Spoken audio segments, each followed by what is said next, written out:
Hello, Acho. Let's read the given question. The question says a pendulum bob has a speed of 3 meter per second while passing through its lowest position. What is its speed when it makes an angle 60 degree with the vertical? The length of the pendulum is 0.5 meter. Take g as 10 meter per second square. So this is the case of a vertical circular motion, and we can say to solve this question we can either use the energy conservation or we can use the work energy theorem as well.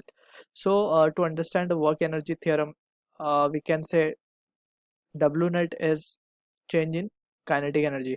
अब W net में सभी तरीके की forces हैं, conservative and non conservative. So conservative force की जब हम बात करते हैं तो gravitational force, spring force, electrostatic वगैरह, this are the conservative force. इनका वर्क डन पाथ पे डिपेंड नहीं करता, just it depends upon the initial and the final point.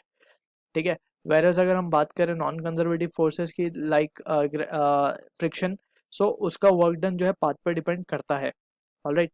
And यहाँ पे we can understand also if kinetic energy final is greater than kinetic energy initial, this indicate that work done is positive, and if kinetic energy initial is greater than kinetic energy final, we say कि work done is negative, right? So using this situation we can say we will try to analyze the given question. हमें एक pendulum given है, ठीक, and it has been making an angle of 60 degree. Although it is just a general case, basically such type of questions we deal with in circular motion, that is vertical circular motion. लेकिन ऐसे question it is very common, right? So यहाँ पे we can say कि ये जो block है इसकी initial speed lowest position पे हमें गिवन गई है 3 मीटर पर सेकेंड. ठीक. और ये पोजीशन पे आने के बाद उसकी कुछ स्पीड हो जाएगी, लेट्स से हम मान लेते हैं v. ठीक है. सो यहाँ पे अगर हम केयरफुली एनालाइज करें, सो इसको थोड़ा सा हम इस तरफ लिखते हैं. सो देखें तो इसके ऊपर जो फोर्स लग रहा होगा वो नीचे की तरफ होगा mg, एंड यहाँ पे it has been displaced now. ठीक है. सो वी कैन से जो वर्क डन होगा for moving body to move from lowest position to this position, that is from position 1 to position 2, will be path independent, just it will depend upon the initial and final point. यानी कि first और second point पर depend करेगा. अब ये जो height cover हुई है, just we need to consider this height. अब ये हाइट बेसिकली क्या होगी, लेंथ ऑफ पेंडुलम हमें गिवन है 0.5 metre, right, and this angle is also been given. So ये साइड हम निकाल सकते हैं, this will be 0.5 minus H. ठीक है. सो या फिर हम इस तरीके से कह सकते हैं कि 0.5 माइनस ऑफ एच. ठीक.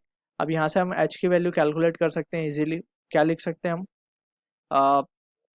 अगर हम केयरफुली एनालाइज करें सो हम लिख सकते हैं value of this as to be, ये भी 0.5 मीटर होगा. सो कॉस थीटा की वैल्यू से we can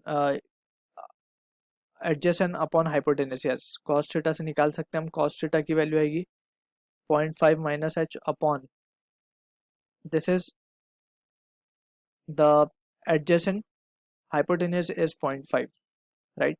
So cos theta cos 60 is half into this will become 1 by 4, will be equals to 1 by 2 minus of h. So h की value क्या आ रही है हमारे पास, it is coming out to be 1 by 4 meter. ठीक. So we can apply work energy principle. So क्या लिख सकते हैं हम, we can write W net will be equals to change in kinetic energy. So kinetic energy initial, finally we have to find the final velocity. So half m v final square minus of half m 3 का square, that is 9. ठीक है. So initially was this, and W net अगर हम बात करें so work done by gravity, we can say it has to be mg into h आएगा. And यहाँ पे हम देख सकते हैं mg is in the downward direction, ये ऊपर है, so this has to be negative. ठीक है ना, work done will be negative हो गया. सो यहाँ से mm तो हम कैंसिल कर सकते हैं फ्रॉम बोथ साइड. सो यहाँ पे हमारे पास क्या बचेगा, माइनस जी एच. ठीक. एंड g हमें 10 लेने को कहा गया, सो 10 और h की वैल्यू मिली है 4, so we can substitute this. And यहाँ पे हम लिख सकते हैं v f square upon 2 minus of 9 by 2, right? So from this we can say 9/2, या फिर 2 को भी कॉमन निकाल के यहाँ भेज देंगे तो ये हो जाएगा -20/4, यानी कि -5, and that will be equals to -5 + 9, and so v final हमें मिल रहा है 2 meter per second. So this is the answer to the question. I hope you understood the solution. All the best.